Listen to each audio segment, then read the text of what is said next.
Bien, si puedes pasar a la siguiente, Aus. En el día de hoy vamos a hablar del componente de adaptación y resiliencia y para eso le voy a dar la palabra a Agustina Pacheco, que es la consultora que nos ha estado colaborando en la elaboración de nuestro plan de respuesta. Perfecto, muchísimas gracias Agustina, gracias a todos también por conectarse hoy. Para empezar entonces a hablar de lo que es el componente de adaptación, vamos a explicar primero cuál fue el marco metodológico que estuvimos utilizando para poder hacer los diagnósticos de vulnerabilidad y los diagnósticos de riesgo climático, a partir de los cuales se fueron trazando los que fueron, o son las líneas estratégicas de acción que tiene este componente. Para hacer entonces estos análisis tomamos como un abordaje bidireccional, donde por un lado se tomaron todos los que son las proyecciones y modelajes climáticos, tanto a nivel internacional como a nivel nacional. Hay distintos mapas de riesgos y proyecciones de cómo va a evolucionar el clima y los impactos que va a tener en distintos lugares del mundo, elaborados principalmente por el IPCC y otros organismos y observatorios climáticos internacionales. Y a partir de ahí tomamos también los modelos climáticos y mapas de riesgos elaborados a nivel nacional por el CIMARC.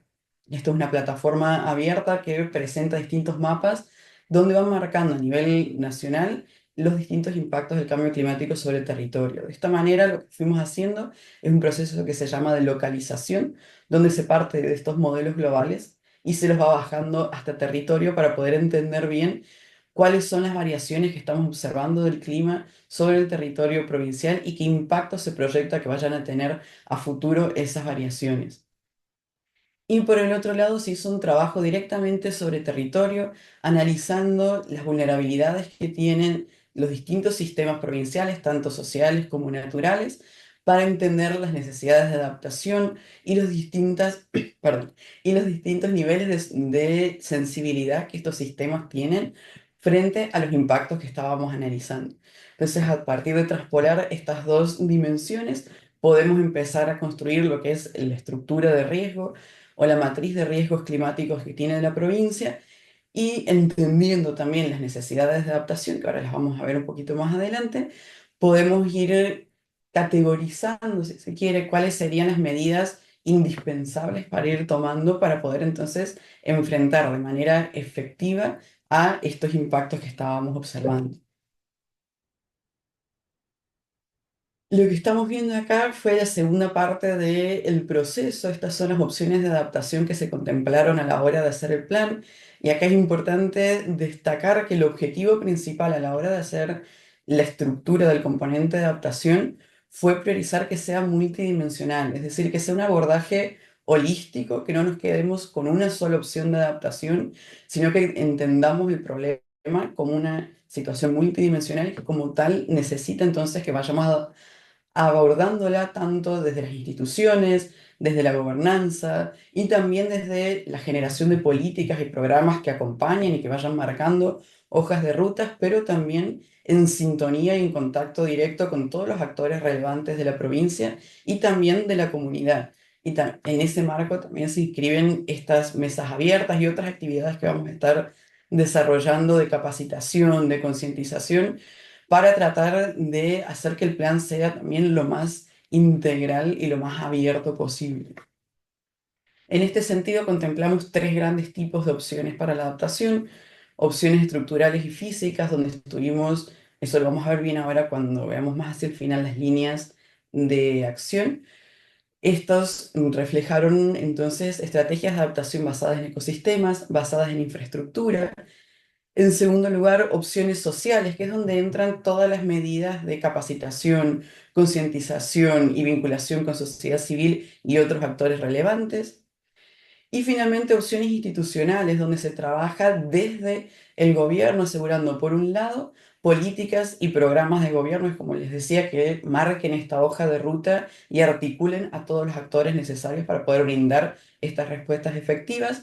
Y en segunda instancia, instrumentos económicos orientados al financiamiento climático para poder llevar a cabo las distintas estrategias, sobre todo las opciones estructurales y físicas, que son las que más financiamiento requieren, pero también otro tipo de tareas más vinculadas a diagnósticos y mediciones en territorio para poder ir haciendo un monitoreo mucho más en tiempo real, si se quiere, y generar sistemas de alerta temprana que permiten evitar catástrofes, salvar vidas tanto humanas, o sea, salvar vidas humanas, salvar ecosistemas y también proteger tanto infraestructura como medios de vida.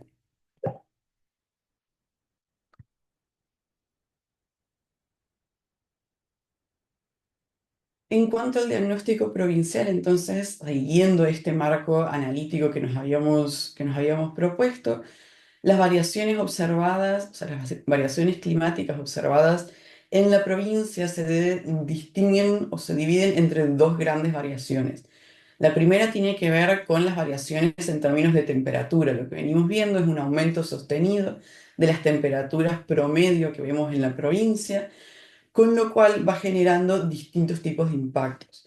Acá lo que venimos viendo es que desde perdón, 1960 para acá se ve más de 0,5 grados de aumento. Hoy en día ya está llegando cerca del 1, no, o sea, de 1 grado promedio de aumento para el territorio provincial.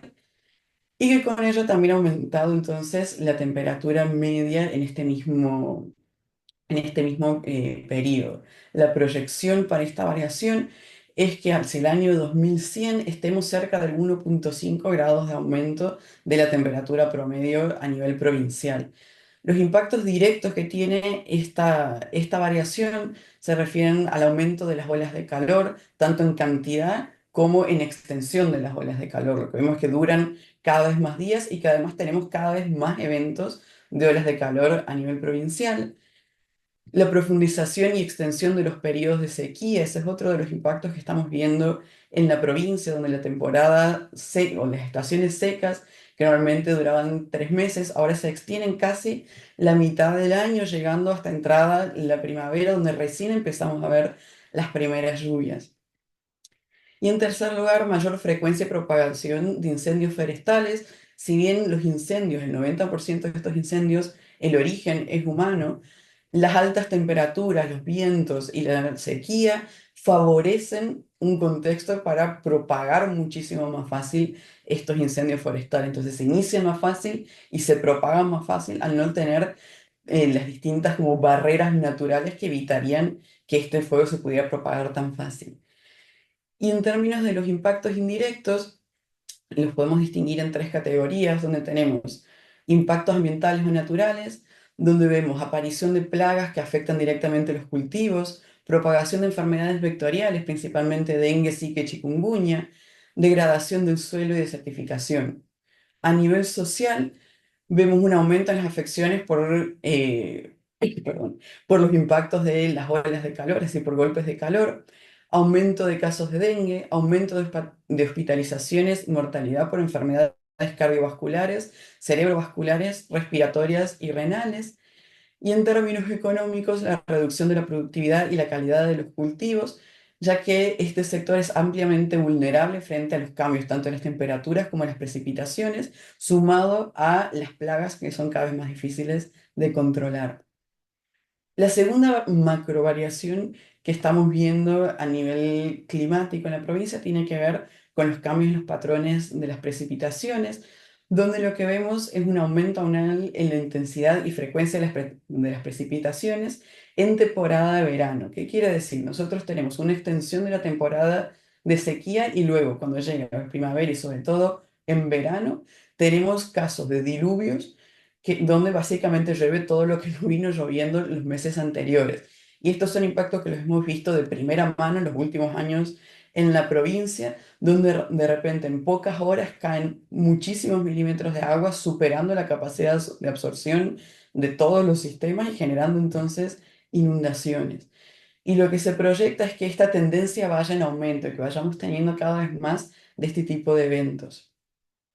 En cuanto a los impactos directos, lo que vemos en primer lugar, escasez y falta de agua durante los periodos de sequía, poniendo en riesgo la integridad tanto de los sistemas productivos como incluso llegando a poner en riesgo los sistemas humanos frente a falta de agua para usos básicos, tanto para tomar, cocinar, aseo, etc. Y en segundo lugar, mayor frecuencia y propagación de incendios forestales, muy vinculado con el impacto anterior. En cuanto a los impactos indirectos, también divididos en tres dimensiones, a nivel ambiental vemos mayor propagación de enfermedades vectoriales, degradación del suelo y desertificación, pérdida de biodiversidad y degradación de ecosistemas.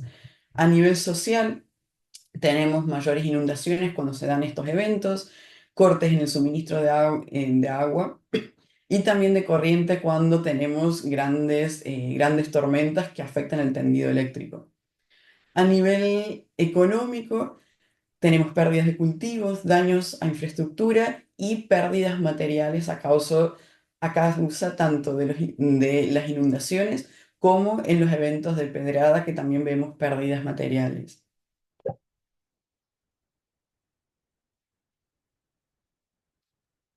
En segundo lugar, esto sería lo que veíamos hasta ahí, es la primera dimensión que teníamos del marco analítico, donde fuimos analizando entonces las distintas proyecciones y modelizaciones climáticas para entender bien cuáles eran estas variaciones y qué impactos climáticos teníamos sobre el territorio.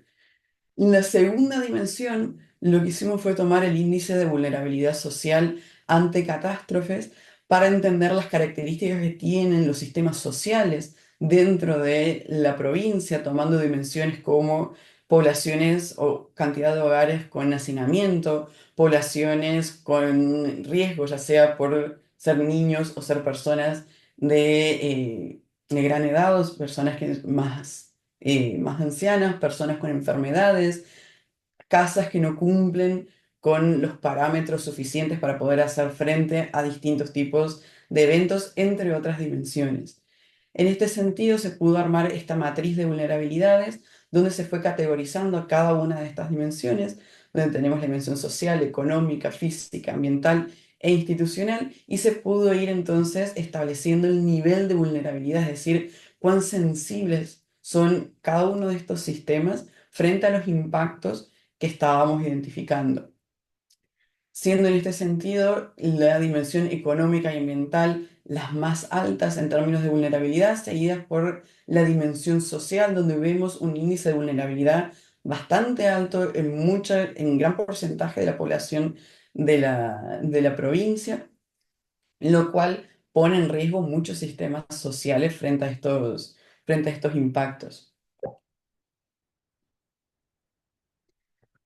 A partir de ahí, una vez que pudimos traspolar como estas dos dimensiones, es decir, los impactos que teníamos y los niveles de vulnerabilidad, empezamos a armar la matriz de necesidades de adaptación, que esto es lo que nos va marcando, son aquellas dimensiones a las cuales tenemos que prestar atención de manera urgente e indispensable para poder evitar más pérdidas y daños derivados de los impactos del cambio climático.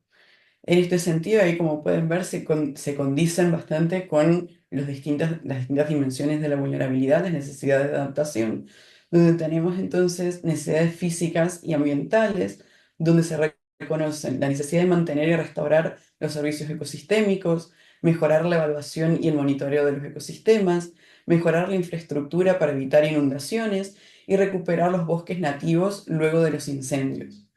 En cuanto a las necesidades de adaptación dentro de la dimensión social, tenemos reducir la pobreza, insisto, tenemos un índice de vulnerabilidad social lamentablemente bastante alto, entonces reducir la pobreza aparece como un factor fundamental e indispensable para poder trabajar en materia de adaptación.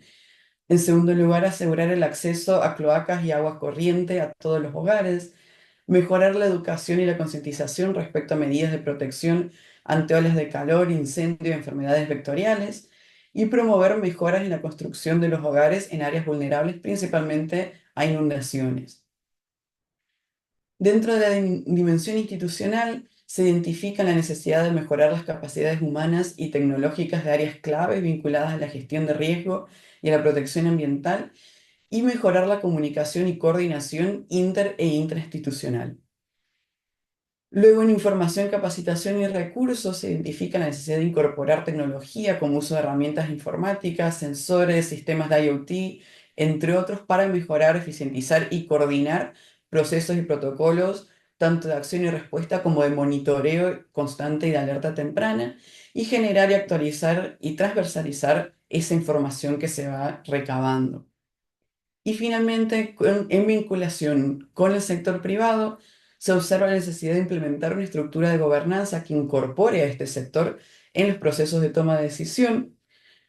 Se va a buscar mejorar también la articulación con los sectores productivos y las cámaras empresariales de la provincia para generar y construir capacidades que permitan que estos sectores se adapten frente a los impactos que se están observando. Y finalmente generar sinergias con organizaciones que ya se encuentren trabajando en acción climática en el territorio, tanto academia, ONGs, movimientos de base, organizaciones sociales, que tengan ya conocimiento y experiencia en territorio como una forma de buscar potenciar esa acción y construir sinergias para poder trabajar de manera conjunta y tratar de llevar todas estas medidas lo más cercano al territorio posible.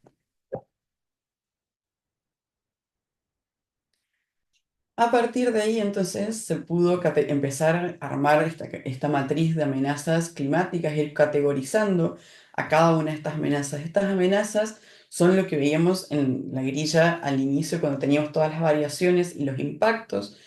Se van derivando entonces de esos cambios que vemos en el clima, que teníamos estos dos cambios en los patrones de las precipitaciones y aumento de las temperaturas medias en el territorio provincial. De ahí empiezan a aparecer otros impactos, tanto directos como indirectos, que son los que vamos categorizando como amenazas climáticas.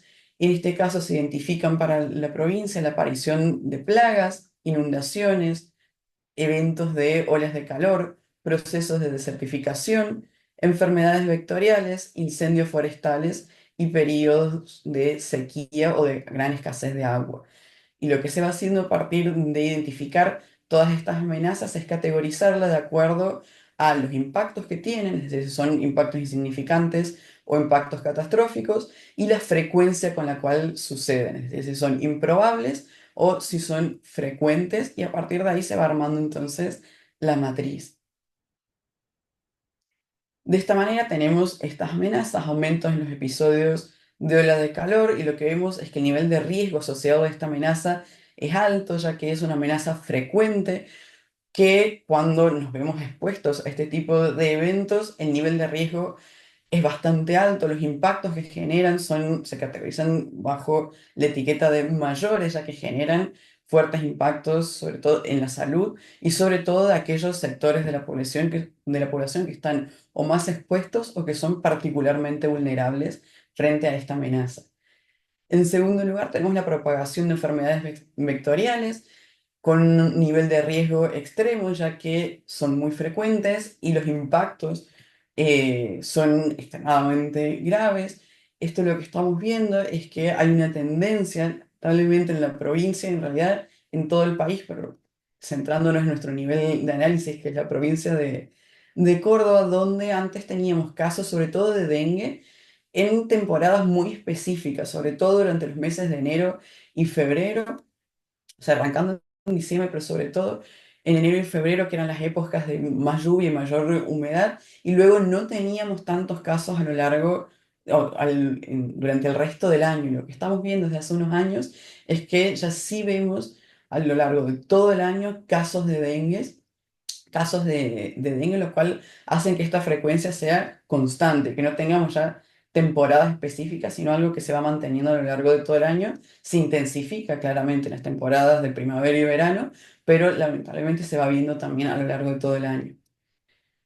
Y luego tenemos aumento en la frecuencia y propagación de incendios forestales, que también tiene un nivel de riesgo extremo, dado que son eventos cada vez más frecuentes con impactos catastróficos tanto para la vida de los ecosistemas, para la vida humana y también para la infraestructura y los medios de vida, como pueden ser cultivos, instalaciones, etcétera. En cuanto al aumento en los periodos con faltas graves a extremas de aguas, también tiene una categorización de nivel de riesgo extremo, ya que es algo que todos los años volvemos a tener estos periodos con faltas graves de agua, con un impacto catastrófico para los sistemas naturales, humanos y productivos. En cuanto al aumento en la ocurrencia y extensión de inundaciones, tenemos un nivel de riesgo alto, ya que no son tan frecuentes, solo se dan cuando tenemos estos eventos de diluvios con muchísima cantidad de agua posterior a grandes periodos de sequía, donde se sobrepasa la capacidad de tanto la infraestructura como de los ecosistemas para absorber esa agua y entonces terminamos teniendo eventos de inundación. Entonces, por el momento son poco frecuentes, pero de consecuencias catastróficas. Luego, en aparición y aumento de plagas en los cultivos, tiene un nivel medio, ya que son amenazas ocasionales, con un nivel de impacto moderado, no porque no sean graves, sino porque el sector tiene la capacidad de ir generando mecanismos de defensa frente a este tipo de amenaza, construyendo de esta manera mayor resiliencia frente a este impacto. Y finalmente, el avance de los procesos de desertificación tiene un nivel alto, ya que es una frecuencia constante, es decir, esto es un proceso que va avanzando y que no se detiene o no se revierte, e impactos moderados por el momento, porque hay distintos sectores, sobre todo en el sector agroproductivo, donde se están tomando medidas para recomponer el suelo para poder mantener la actividad productiva. Bien. Ahora sigo con el análisis de riesgo climático en función de todas estas variaciones que viene comentando Agustina, la categorización de las amenazas y cuáles son las necesidades de adaptación que fuimos identificando, realizamos el análisis de riesgo para la provincia de Córdoba. En primer lugar, para la amenaza aumento de los episodios de olas de calor, sabemos que es una de las amenazas climáticas que más nos preocupa, ya que estamos enfrentando aumento en la frecuencia e intensidad de las olas de calor. Este fenómeno, debido al incremento de la temperatura promedio, provoca más días con temperaturas superiores a los 35 grados, y esto lo que está representando es riesgos significativos para la salud de nuestra población, tanto en las zonas urbanas como en las zonas rurales. Hemos visto un aumento en las afectaciones de salud y la necesidad de hospitalizaciones, especialmente, como mencionaba Agustín anteriormente, en personas que son mayores o niños o aquellos que tienen problemas de salud previos. Este fenómeno se agrava también por la falta de una planificación en las ciudades, la urbanización desmedida y la falta de espacios verdes que podemos identificar que hace que las personas no puedan resguardarse ante estas olas de calor. En términos de vulnerabilidad observada, tenemos aspectos sociales, ambientales y de gobernanza. En lo que es aspectos sociales, podemos, como les mencionaba, identificar la falta de infraestructura verde y gris que permite a las personas protegerse ante las olas de calor. Por otro lado, identificamos la necesidad de sistemas de alerta y la insuficiente sensibilización a la población sobre las medidas de protección que tienen que tener frente a estas olas de calor. Y en tercer lugar, capacidad insuficiente de los centros de atención primaria de salud, ya que hay falta de insumos, hay falta de condiciones edilicias y capacidades técnicas necesarias. En cuanto a la gobernanza, hemos identificado, que no lo veo, falta de coordinación entre ambiente y la infraestructura para poder incorporar criterios de resiliencia climática en los proyectos de obra pública. Consideramos que este es un eje clave para poder abordar todas las problemáticas que se vienen. Y por otro lado, la falta de información centralizada, actualizada y disponible respecto a la población de riesgo, necesidades y capacidades de los centros de salud para hacer frente a estas amenazas.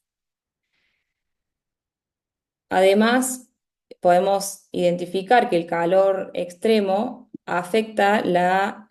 Puedes pasar a la siguiente, Agus, porque ya eso ya lo mencioné. Afecta la infraestructura de las redes de transmisión y distribución de energía, lo que provoca un aumento en el riesgo de cortes de suministro eléctrico. Esto no va a perjudicar solamente el confort nuestro y la calidad de vida, sino que también puede poner en riesgo a aquellas personas que están en centros de salud y son electrodependientes, por ejemplo, además de afectar la operatividad de servicios que son esenciales. Siguiente, por favor. La segunda amenaza es la expansión de las enfermedades vectoriales. Es otro gran riesgo que acompaña las variaciones climáticas, es el aumento de las enfermedades transmitidas por vectores, como el dengue y la chikungunya, como se mencionaba anteriormente. Este fenómeno lo estamos viendo potenciado por el aumento de las temperaturas y los cambios en los patrones de lluvia, que esto crea condiciones ideales para la expansión de estos vectores.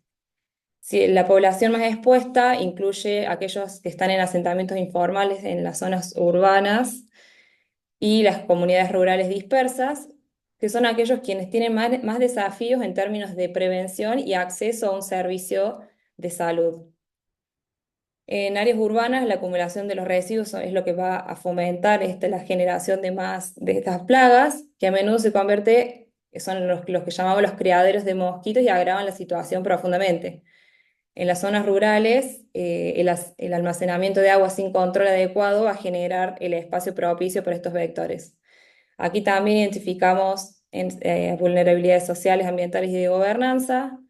Socialmente, las comunidades están afectadas debido a la falta de sensibilización ante la población respecto de cuáles son las medidas que tienen que tener para la precaución y hacerle frente a las plagas, gran cantidad de baldíos, basurales irregulares y puntos de recolección de agua estancada que promueve la proliferación de los mosquitos, falta de acceso de las comunidades vulnerables a atención médica temprana y efectiva para tratar estas enfermedades, y edades extremas, lo que relacionamos con las infancias y las personas mayores, que son los más vulnerables.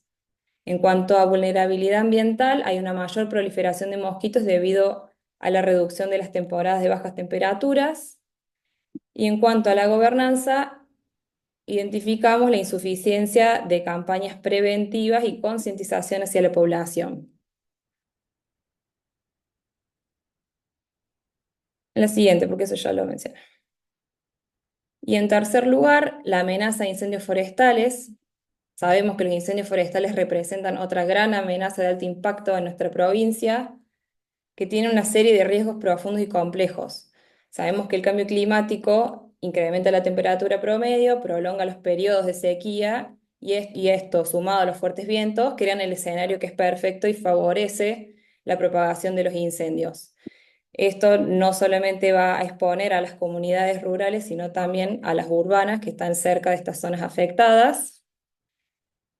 Y esto, consecuentemente, genera impactos graves a la salud de las personas debido al humo que se genera en estos incendios. Además, el impacto ambiental sabemos que genera pérdidas irreparables en términos de biodiversidad, los bosques nativos y las áreas naturales, en los bosques nativos y las áreas naturales de nuestra provincia. En cuanto a las vulnerabilidades sociales, falta de sensibilización en la población sobre el uso responsable del bosque y la prevención de incendios, falta de desincentivos a cambio del uso del suelo por medios para expandir la frontera agroganadera y también otros usos. En términos de vulnerabilidad ambiental, hay una pérdida sistemática de la flora nativa y propagación de las especies invasoras, una baja disponibilidad de agua en las zonas rurales. Y en cuanto a gobernanza, hemos identificado insuficiencia de recursos por parte de Policía Ambiental para dar cumplimiento, por falta de recursos humanos, que a veces es muy difícil llegar a todo el territorio. Por lo general sabemos que los incendios se dan en zonas que son de muy difícil acceso. Falta de sistemas de alerta temprana y mecanismos de denuncia directas para la ciudadanía frente al avistamiento de focos de incendio. Y bueno, hay lo mismo, capacidad reducida de policía ambiental por falta de recursos para el monitoreo de estos incendios. Bien, aquí la variación climática, perdón, acá estamos hablando de los grupos vulnerables cercanos a las zonas de incendio, eso es más o menos lo que vine diciendo, eso lo podemos pasar. Y esto en cuanto a la exposición de los bosques nativos y las áreas naturales, sabemos que las actividades antrópicas ponen en riesgo estas zonas debido a la quema de pastizales no controlados y a la veces a la deforestación ilegal para la producción agrícola y también otros usos. En este sentido, lo mismo, las vulnerabilidades sociales y la falta de sensibilización en la población sobre el uso responsable del bosque. En cuanto a la vulnerabilidad ambiental, hay una elevada tasa de deforestación y pérdida de ecosistemas, lo que reduce los espacios donde la fauna se puede resguardar. Y en cuanto a gobernanza, identificamos de nuevo falta de sistemas de alerta temprana. Bien, ahí siguiente. A usted dejo la palabra. Bárbaro. Hay una cuestión que cabe, que vale la pena aclarar para que entiendan cómo se elaboraron estas grillas. Y el hecho de que se repiten varias veces con el mismo riesgo es porque cuando se hace la categorización de los riesgos, se toma por unidad de análisis. Es decir, todos aquellos elementos, actores, sectores de la sociedad, ecosistemas, etcétera, que están expuestos frente a ese mismo riesgo. Entonces tiene cada uno de ellos su propia grilla, con lo cual si se van fijando a medida que vamos pasando las diapositivas, lo que va cambiando es, en lo que serían las primeras filas, la unidad de análisis. Entonces tenemos sistemas sociales, grupos vulnerables, asentamientos específicos, ecosistemas, etcétera. Entonces eso también para que lo tengan en cuenta de cuán complejo y multidimensional es el proceso para hacer estas matrices de riesgo, dado que no solo tenemos las variaciones, las amenazas, la vulnerabilidad, sino que por cada riesgo se contemplan cada uno de los elementos afectados y para cada uno de ellos entonces entender bien la matriz de vulnerabilidades que tiene cada uno de estos elementos. Ahora, en cuanto a la falta de agua, el primer riesgo que se identifica es la disminución del acceso al agua segura para consumo de la población y del sector agroganadero y también de las comunidades rurales. Lo que vemos entonces es, por un lado, las variaciones climáticas que venimos identificando, aumento de la temperatura, cambio en los patrones de las lluvias y la consecuente falta de agua. En este caso, la unidad de análisis son los asentamientos urbanos sin acceso a agua corriente. Y en la tercera dimensión tenemos distintas actividades antrópicas que agravan esta situación. En este caso, el uso ineficiente del agua, tramos del sistema de provisión insuficiente, contaminación de ríos y cuerpos de agua cercanos que evitan poder tener otras fuentes de disponibilidad de agua. En cuanto a las vulnerabilidades, en términos sociales, vemos un alto porcentaje de la población sin acceso a agua corriente, falta de sensibilización de la población respecto al uso racional del agua y en términos de gobernanza, falta de infraestructura para el aprovisionamiento del agua. En segundo lugar, acá tenemos el mismo riesgo, lo que cambia es la unidad de análisis, en este caso el sector agroganadero y comunidades rurales dispersas en la provincia de Córdoba, la variación climática es la misma. Lo que sí cambian son las actividades antrópicas agravantes, en este caso el uso ineficiente del agua en las actividades agroganaderas, tras el sistema de provisión insuficiente, esa se mantiene igual, y contaminación de ríos y cuerpos en agua y cuerpos de agua cercanos, esa también se mantiene igual. Y en cuanto a las vulnerabilidades, en este caso también se mantienen en las mismas vulnerabilidades que el sector anterior. En cuanto a la amenaza frente a inundaciones, el primer riesgo que se identifica es pérdidas económicas y daño a infraestructura debido a lluvias intensas e inundaciones.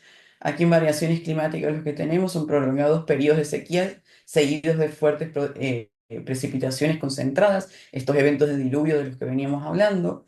La unidad de análisis en este caso son barrios populares colindantes a la ribera de un río en la provincia de Córdoba. Y en cuanto a las actividades antrópicas agravantes, lo que identificamos son construcción de canales de desagüe ilegales en campos aledaños a pueblos anegables, urbanización en zonas anegables y altos niveles de deforestación, lo cual reduce la capacidad de esponja, la capacidad de absorción que tienen de manera natural los ecosistemas y que permitiría reducir el impacto que tienen las fuertes lluvias y la consecuente inundación de los asentamientos urbanos. En cuanto a las vulnerabilidades, dentro de la dimensión social, identificamos la falta de infraestructura verde y gris para absorber, redirigir y o impedir que el agua ingrese a los centros urbanos. Cuando hablamos de infraestructura verde, estamos hablando de ecosistemas, por eso tiene ese nombre, zonas que actúan como esponja, pueden ser piletas de contención, pueden ser bosques urbanos. Y cuando hablamos de infraestructura gris, estamos hablando literalmente de construcciones, diques, barreras, canales, etcétera. Y en segundo lugar, infraestructura pública, comercial y doméstica inapropiada frente a inundaciones, ya que como están son eventos que superan las capacidades que teníamos para hacerle frente. Todavía los distintos sistemas se están como adecuando a estos nuevos impactos. Y en cuanto a las vulnerabilidades ambientales, vemos una pérdida de la capacidad de absorción del agua del suelo debido tanto a la deforestación, a los procesos de desertificación y a la degradación del suelo. El estar expuesto durante muchos meses a sol directo y fuertes vientos que van degradando y erosionando el suelo, este va perdiendo entonces su capacidad de absorber agua, convirtiendo en algo que es prácticamente acuafóbico. Cuando cae mucha, llueve mucho, directamente esa agua se empieza a desplazar y no se va absorbiendo. En segundo lugar, tenemos afectaciones a la salud de las personas como consecuencia de las inundaciones, daños físicos, infecciones y afectaciones a la salud mental. La variación climática siguen siendo fuertes precipitaciones concentradas. En este caso, la unidad de análisis son barrios populares colindantes a la ribera de un río. Y las actividades antrópicas agravantes, tenemos urbanizaciones en zonas anegables y contaminación de ríos y cuerpos de agua cercanos.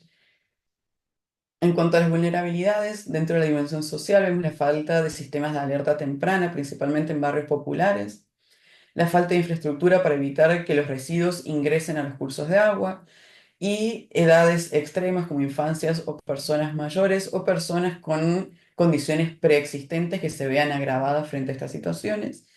Y en términos de gobernanza, identificamos la falta de coordinación entre organismos públicos, privados y la sociedad civil para dar una respuesta efectiva y temprana ante estos desastres.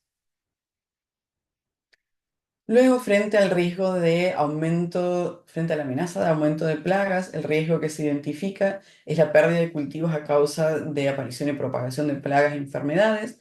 En cuanto a las variaciones climáticas, tenemos el aumento de la temperatura media y cambio en los patrones de las lluvias. La unidad de análisis en este sentido es el sector agrícola. Y en cuanto a las vulnerabilidades, en términos sociales, identificamos la falta de recursos para el correcto monitoreo de los cultivos por parte de pequeños productores para la identificación temprana de plagas. Esto estamos hablando de distintos sensores y distintos mecanismos de monitoreo que permitan identificar especímenes infectados con plagas, que de esta manera habilitan la posibilidad de dar una respuesta rápida frente a este evento antes de que esa infección se propague al resto del cultivo.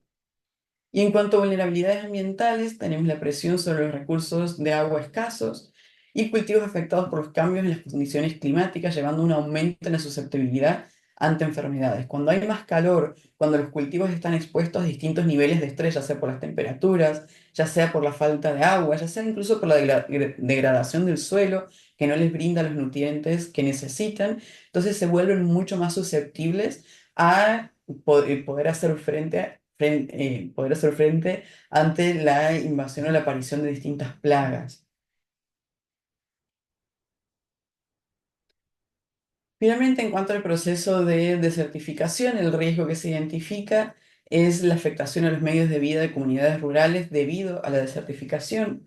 En cuanto a las variaciones climáticas, vemos el aumento de la temperatura media, la extensión y profundización de los periodos de sequía y fuertes vientos.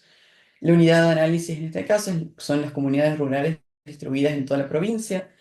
En cuanto a las actividades antrópicas que agravan esta situación, vemos cultivos sin rotación que le van quitando nutrientes al suelo, un uso desmedido de pesticidas y otros agroquímicos, pastoreo intensivo y cambios en el uso del suelo derivados de la deforestación y los incendios forestales. Son todos eventos en los que hace es que el uso que se le daba normalmente al suelo vaya cambiando y con él los servicios que un suelo sano normalmente brindaría.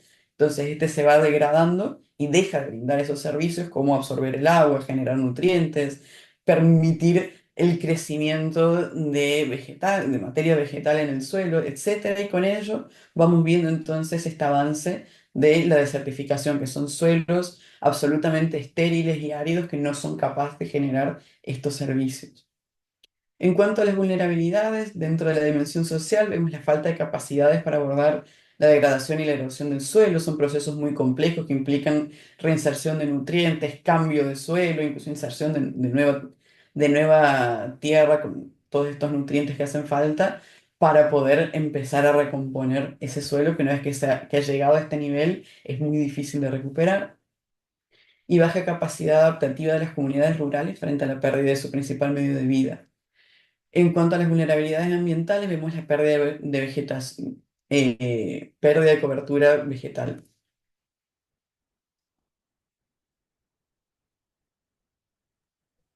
Bien, en función de todo lo analizado y todas las amenazas identificadas, hemos definido ciertas metas de adaptación, aquí les vamos a mostrar algunas que consideramos relevantes. Contar al año 2025 con un mapa de riesgo climático multidimensional que abarque el 100% del territorio provincial, este riesgo que contenga todas las amenazas identificadas y también esto va a estar asociado a una aplicación ciudadana con alerta hacia las personas.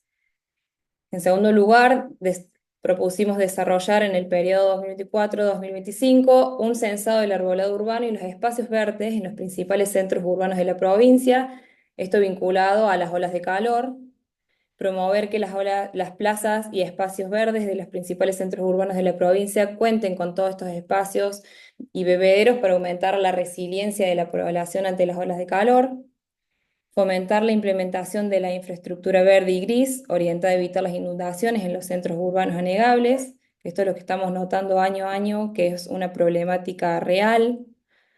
Lograr articular el 100% de las áreas de gobierno provincial para la cogeneración y transparencia de la información y la elaboración de protocolos de actuación conjunta ante los desastres. Lo que hemos venido observando hasta ahora es que muchas áreas de gobierno estamos realizando acciones que se pueden vincular perfectamente y ahí estamos reduciendo los esfuerzos y eso comunicarlo a la sociedad. Por otro lado, ampliar la sensibilización y las capacidades de la población para actuar y protegerse ante los riesgos asociados al cambio climático. Consideramos re importante aumentar la investigación científica en materia de cambio climático específica para la provincia. Integrar criterios de resiliencia climática en la infraestructura y obras públicas de la provincia, esto vinculado para hacer frente a los desastres que cada vez son más graves. Desarrollar capacidades en los municipios para desarrollar estos planes locales de adaptación y mitigación al cambio climático, porque sabemos que es en territorio donde ocurren todos estos impactos graves y es desde allí donde se puede abordar estratégicamente. Lograr que por lo menos el 90% de las líneas de acción estratégicas de este plan cuente con medidas específicas, esto es lo que venimos desarrollando y le vamos a comentar un poquito más adelante. Luego, avanzar en el periodo 2024-2026 en el desarrollo de planes sectoriales de acción climática que alcancen por lo menos al 80% de los sectores clave previstos en el plan de respuesta. Y por último, contar en el 2025 con un plan provincial de acciones para el empoderamiento climático que contemple este plan de respuesta y que se articule con la estrategia nacional. Siguiente, Aus, por favor. Bien, en este sentido, las líneas de acción estratégicas que hemos identificado para hacerle frente al componente de adaptación, lo hemos dividido en 5 sectores específicos. Por un lado, tenemos gestión de ecosistemas y biodiversidad. Dentro de cada sector vamos a encontrar líneas estratégicas. Cada línea estratégica luego tiene medidas específicas asociadas. En primer lugar, tenemos la línea estratégica Manejo Sostenible de Recursos Forestales y otros servicios ecosistémicos, manejo sostenible de los recursos hídricos, conservación de la biodiversidad, ordenamiento territorial del bosque nativo y construcción de capacidades. Van a ver que este eje, construcción de capacidades, se repite en cada uno de los sectores, ya que para cada uno de los sectores la construcción es diferenciada. En el sector agricultura y ganadería tenemos que garantizar la seguridad alimentaria, por eso es una línea estratégica, la infraestructura agropecuaria resiliente, agroecosistemas productivos resilientes, fortalecimiento de de los sistemas de información agroclimática. En el sector salud, clave el fortalecimiento del sistema de salud para prevenir y responder ante estos fenómenos climáticos extremos y todo lo que tiene que ver con las enfermedades vectoriales. Debemos hacer fuerte eje ahí en la infraestructura de salud resiliente y lo mismo con la construcción de capacidades. En el sector transporte, energía e infraestructura, estamos hablando de línea de acción clave, la seguridad energética, por lo que le mencionaba anteriormente, Las obras de infraestructura verde y gris aquí también son un eje importante, obra pública resiliente. Y en el sector industrial tenemos que tener en cuenta que las actividades productivas sean resilientes y lo mismo el turismo resiliente. Esto quiere decir preparar a todo el sector turístico para qué hacer ante un evento extremo, pues ya que hay gente que viene de otras localidades y por ahí no desconocen la realidad de la provincia. Y como enfoque transversales al componente de adaptación, identificamos tres aspectos, que uno tiene que ver con la gestión integral del riesgo del desastre, el segundo es la transición justa y en tercer lugar la educación para el desarrollo sostenible. Bien, bueno, a modo de breve conclusión, estas estratégicas de adaptación son necesarias para enfrentar todos los desafíos que nos imponen las amenazas climáticas y sabemos que el implementar estas estrategias va a requerir un esfuerzo y una colaboración tanto del sector público como el privado, como las comunidades y como cada uno de nosotros. Entonces, a medida que avanzamos, esencial que cada una de estas acciones esté guiada por una visión de sostenibilidad y resiliencia que nos permita a nosotros construir un futuro en el que podamos realmente adaptarnos y prosperar frente al cambio climático. Muchas gracias. Habilitamos ahora nuevamente el espacio para por si tienen que hacer algún comentario o pregunta a través del QR que está en pantalla. Ahí vamos a esperar a si alguien tiene preguntas y Julia va a estar comentándonos. Agus, ¿querés que vaya leyendo las que Dale, ya si ya hay están? preguntas, dale. Bueno, en Menti preguntan, ¿existe un manual de buenas prácticas para gobiernos locales en torno al eje de gobernanza?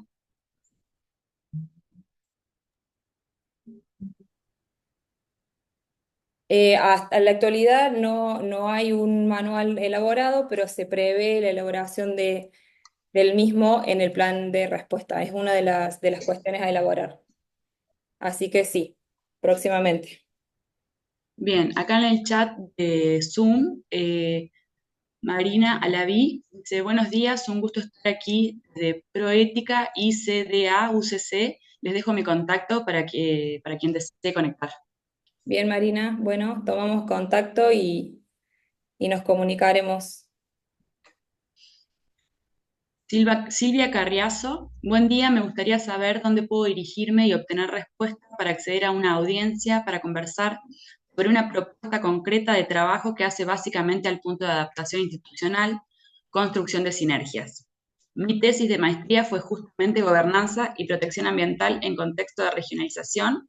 Caso de estudio, Depto General San Martín, gracias. Bueno, se puede poner en contacto con nosotras. Ahí, Julia, escribile en el chat el mail de contacto, así coordinamos. Dale, ahí se los paso. Y por otro lado, Juan Silvestre Pereira, muy buenos días, agradecido por este espacio tan importante, sobre todo para poder luego compartir con mis estudiantes y docentes conocimientos que estoy atendiendo. Muy agradecido, Juan Pereira, director CE Gregoria Matorras, Santa Catalina. Bueno, muchas gracias a ustedes por estar acá. Y comentarles brevemente que luego, si se han inscrito en el link de asistencia, les va a llegar un correo con el video del lunes, más este video, y un espacio para en el que ustedes pueden realizar aportes o sugerencias a lo que venimos comentando del plan. Así que ahí van a poder escribir libremente lo que quisieran modificar o aportar. Hay una pregunta en el chat, Juli.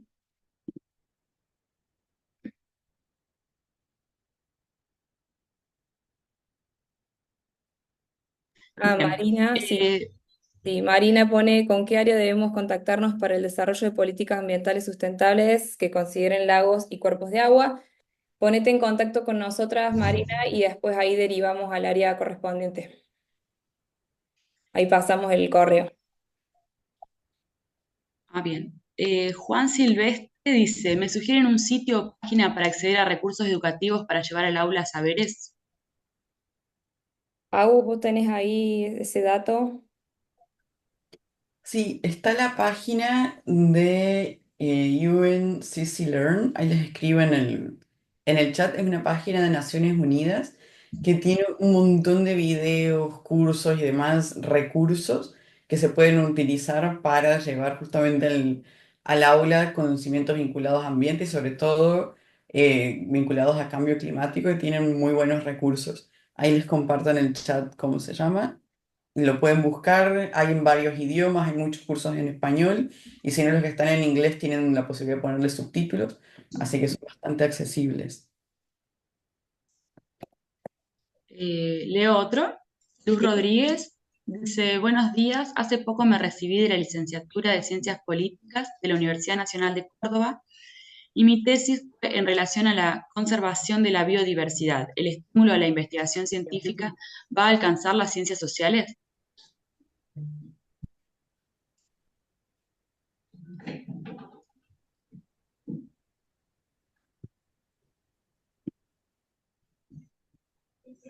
Ujú. Ahí, perdón, estaba volviendo a leer la pregunta, se me había trabado el Zoom, mil disculpas.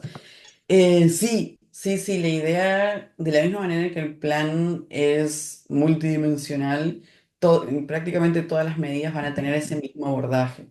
Entonces, todo lo que tiene que ver con promoción científica, de hecho, se está ahora por lanzar en unos días el Observatorio Provincial de Cambio Climático, que va a ser un espacio para la promoción científica conformado por universidades e instituciones académicas de la provincia y equipos de investigación de todas las disciplinas.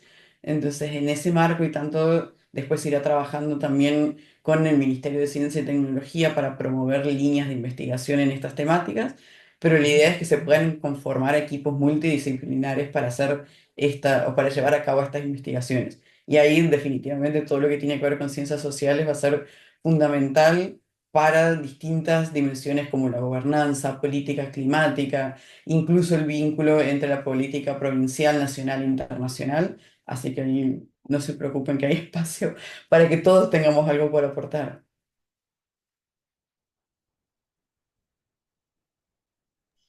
Bueno, hay mucha gente agradeciendo. No sé si Lau puso un poco más arriba el mail de Cambio Climático, cambioclimático.ambientecba@gmail.com.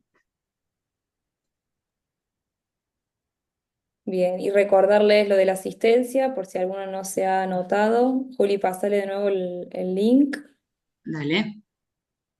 Y ahora le voy a dar la palabra al secretario de Cambio Climático, que quisiera saludarlos brevemente. Augusto, ¿estás por ahí? Acá estoy, sí, muchas gracias.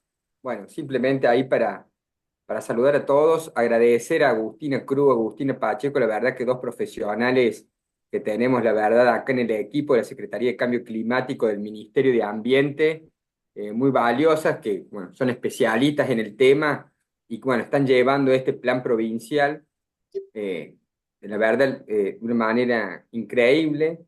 Este es un trabajo muy, muy duro que se está haciendo, es muy arduo para que todos tengamos dimensión, el plan provincial lo que busca hacer es alimentar el Plan Nacional de Adaptación y Mitigación al Cambio Climático, el cual les comento que durante la semana se habilitó ya la mesa técnica a nivel nacional del Gabinete Nacional de Cambio Climático, que se nutre de los distintos planes provinciales, ¿no?, de adaptación y mitigación al cambio climático que cada una de las provincias tiene que hacer.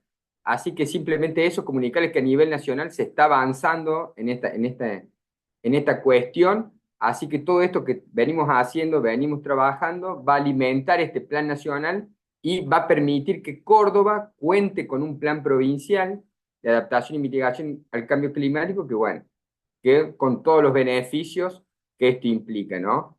En cuanto, por un lado, sociales, ambientales, de cuidado, y por otro lado también beneficios económicos, ya que de esta manera estaríamos cumpliendo, ¿no?, con lo que está establecido por la Agenda 2030 de cooperación internacional y demás. Así que simplemente eso y agradecerles ahí a las chicas, bueno, y la presencia de todos acá por tomarse, ¿no?, el tiempo en participar en esto que es muy importante para la provincia. Así que simplemente eso. Muchas gracias ahí, Aus. Bárbaro. Bueno, muchísimas gracias a todos por participar, por su tiempo. En el transcurso de hoy o mañana ya le vamos a estar, no, mañana no, perdón, el lunes vamos a estar enviando el correo con los videos, la presentación y este espacio para que ustedes hagan los aportes en función de esos documentos. Bueno, Agus, acá sí, hay ¿hay dos otra pregunta? comentarios más. Sí. Hola, soy Jerusalén Pato Panero, coordinadora de la provincia de Córdoba de la Red Internacional de Promotores ODS. Nosotros tenemos armado un recursero para trabajar estos temas. Bueno, y los interesados pueden comunicarse a @ODSCBA, o sea, eso no es una pregunta. Abajo sí viene una pregunta, dice, Adela dice, el gobierno ante esta realidad tiene un plan de reforestación. Como ciudadanos, ¿cómo podemos tener una participación activa?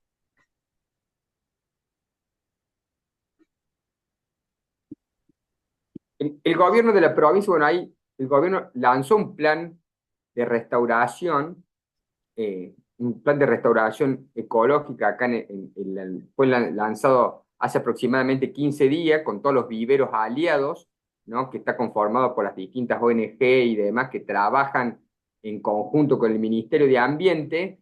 Les podemos dejar el link de contacto con la Subsecretaría de Biodiversidad del Ministerio de Ambiente para que se pongan en contacto y todas las acciones que se van llevando adelante desde el Ministerio y de las distintas ONG que trabajan en conjunto con el ministerio para que se puedan poner en contacto con ellas y trabajar con las que más cómodas se sientan, con las que más cercanía puedan tener o con mayor afinidad. Así que podremos ponerlos en contacto Lo con la que estábamos subsecretaría haciendo de... ahí es que nos manden a nosotros a nuestro mail y después ahí canalizamos y derivamos. Perfecto. Y ahí los podemos derivar, pero sí, la provincia está trabajando en este plan de restauración y trabaja en conjunto con las ONGs. Así que eh, en eso se está trabajando fuertemente en eso, así que toda la ciudadanía ahí puede acceder a colaborar y poner su granito de arena, ¿no? ¿Alguna otra, Juli? No, mucha gente agradeciendo y bueno, exactamente eso. Bueno, bárbaro, entonces damos por finalizada la segunda mesa. Muchísimas gracias por su participación y que tengan todos un muy buen viernes. Hasta luego. Gracias, gracias de nuevo.